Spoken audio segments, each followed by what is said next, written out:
नागपूरच्या अंबाझरी परिसरात भीषण अपघाताची घटना घडली आहे। एका अज्ञात वाहन चालकाने भरधाव वेगात गाडी चालवत मोटरसायकलला जोरदार धडक दिली आहे। या अपघातात तरुण गंभीर जखमी झाला असून आरोपी वाहन चालक फरार आहे।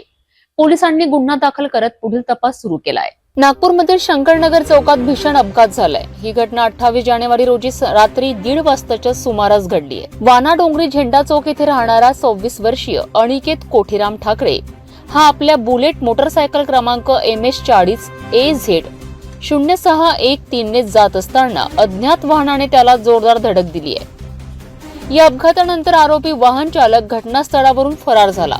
नागरिकांनी तातडीने गंभीर जखमी अवस्थेत अनिकेतला दंदे हॉस्पिटलमध्ये दाखल केले।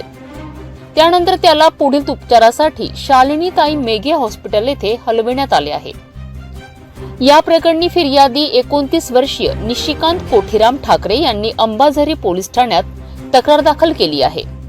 पोलीस उपनिरीक्षक इसाई यांनी आरोपी वाहन चालकाविरुद्ध कलम 281 125 भादवी तसेच कलम 134 177 184 मोटर वाहन कायदा अंतर्गत गुन्हा दाखल केला आहे। तर पुढील तपास पोलीस करीत आहेत।